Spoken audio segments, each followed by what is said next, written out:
Skeletor. I am Skeletor. Skeletor.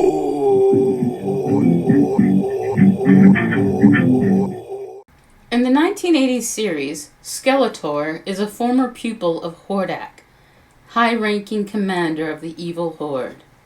When Hordak invaded Eternia and kidnapped the baby Princess Eudora from the palace, the royal guard in turn captured his apprentice Skeletor and forced him to divulge the whereabouts of his master, who had retreated to his base of operations at Snake Mountain. After being cornered, Hordak escaped to Etheria with Eudora through a dimensional portal. Skeletor, left behind by Hordak, set about raising an army of minions of his own, becoming ruler of Snake Mountain. He seeks to conquer the fortress of Castle Grayskull, from which He-Man draws his powers, and conquer Eternia and the universe. In my universe, Skeletor is a cross between the Wizard and the Wizard of Oz and Dark Superman. Everyone believes that Skeletor is some kind of strange, skull-faced demon creature. But actually, like Superman, as a human child, he found himself trapped in an alternate dimension other than his own. Hordak supposedly found him, but there's a huge possibility Hordak actually kidnapped him from that dimension, and even Skeletor doesn't know. Either way, Skeletor awakes in the dunes of doom, parched and alone for hours. He's initially frightened when Hordak approaches, but Hordak offers him a drink to quench his thirst. Then Hordak quickly informs him that most of Eternia does not possess his odd human features and would not accept him as he is. Hordak says it would be best if he wore the mask of a skull and went by the name Skeletor. On Eternia, Skeletor finds out that he has powers and abilities he did not have in the dimension where he came from. His skin starts absorbing the chemicals of the atmosphere of Eternia, and he starts to turn a shade of blue. In case his mask was removed, he painted his face to be that of a skull. Why was this happening to him? It confused young Skeletor, but Hordak was pleased and unfazed. From there, Hordak began to uplift and train him as his apprentice. By the time Skeletor was a teenager, he became a renowned captain of the Horde after countless battles against the Snake Men. It was then that She-Ra was brought in. A young girl with skin like his had been. Other men came up to battle the Horde to retrieve She-Ra. Hordak retreated to Etheria, taking him and She-Ra. Skeletor was shocked and confused. Other men exist in Eternia? Hordak, seeing Skeletor waver, advised him that they are able to remain as men by using the power of Grayskull. It is for that purpose they fight to get that power. With that power, Skeletor can finally have his true desires answered. Was it true what Hordak said? Is it? Is what Hordak says true? For evildoers and impostors will go from bad to worse, deceiving and being deceived. I will soon see it for myself.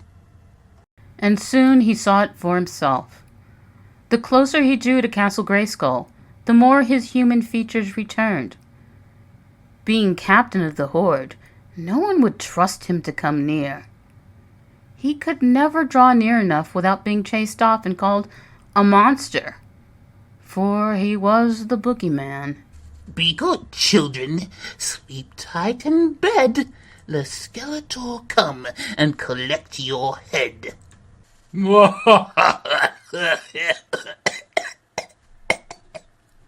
And meanwhile, it was too dangerous to let any members of the Horde know his old human form.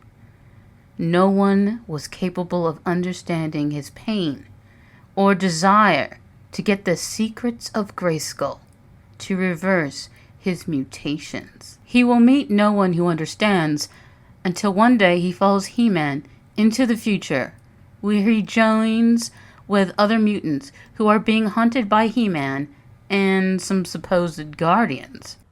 I need more power! Listen, citizens! Who here is truly evil? Should I be forced to stay 6,000 feet away from Grayskull, so no humans will be infected with the demon disease, when there's a possibility of being cured forever? It's not all about you. It's all about me.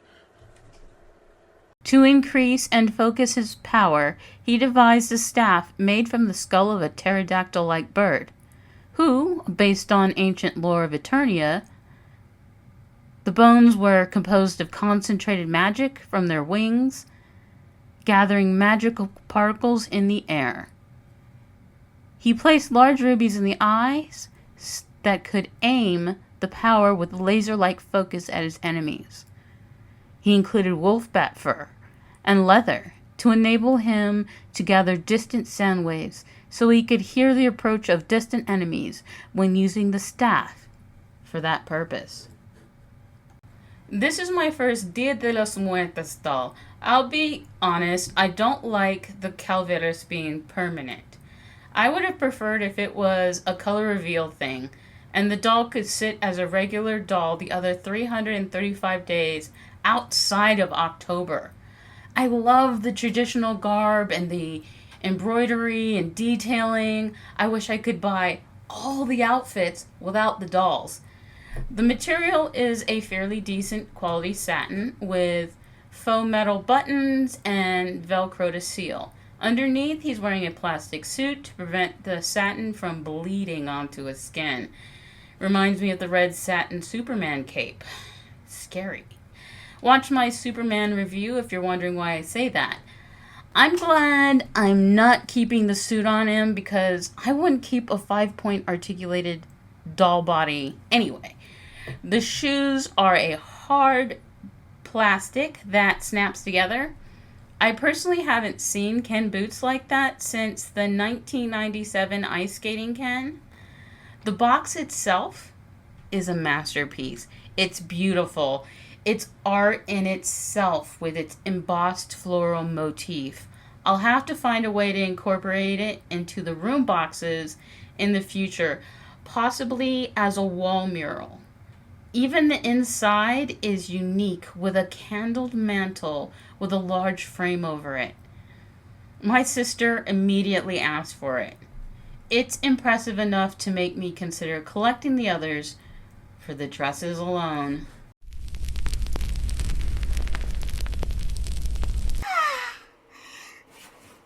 Thanks for playing dolls with me.